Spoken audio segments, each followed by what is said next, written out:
आज राजमाता म्हासाहेब जिजाऊ यांची जयंती. जिजाबाईंचा जन्म 12 जानेवारी 1598 रोजी बुलढाणा जिल्ह्यातील सिंदखेड या गावी झाला. शहाजी राजे भोसले यांच्याशी जिजाबाईंचा विवाह झाला. शहाजी महाराजांचं स्वराज्य फक्त स्वप्न नाही तर जीव प्राण, यात मोलाचा वाटा म्हासाहेब जिजाऊचा. जिजामाताला बाळ शुभ पुत्र झाला. संस्काराची शिदोरी शिवबाला दिली.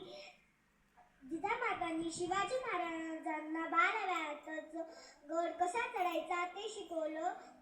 दरी डोंगरातून प्रवास कसा करायचा ते शिकवलं. त्यांना धाडशी बनवलं. माझी आई मला म्हणते, बाहेर जाऊ नको, ऊन आहे, थंडी आहे, दिवस मावळलाय, बाहेर जाऊ नको, मच्छर चावतात. आणि जिजामातांनी शिवाजी महाराजांना वाघाशी कशी झुंज द्यायची ते शिकवलं. वाघाची आई बनायला काळीज वाघिणीचीच लागते, काळीज वाघिणीचीच लागते. भगवान कृष्ण प्रभू रामाच्या गोष्टी जिजाबाई शिवबाला सांगायच्या. माझी आई खूप भागे, तुझ्यात जीव रंगला ही मालिका पाहते. काय संस्कार, मी बोर झाले की मला गोष्टी नाही तर मोबाईल हातात येते. काय संस्कार होणार. शुभा घडण्यासाठी आधी जिजामाता होण्याचे गरजेचे आहे.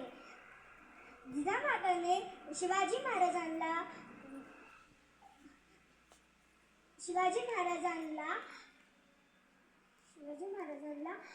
तलवारबाजी काठी यात तरबेज केले.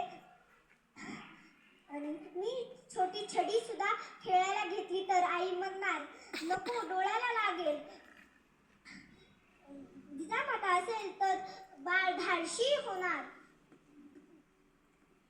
अंगणातली तुळस, घोट्यातली गाय आणि घरातली माय यांच्यावर कोणी वाकडी नजर टाकली तर त्यांची गाय केली जाणार नाही.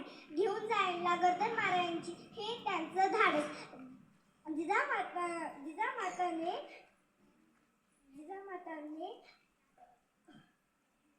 थँक्यू जय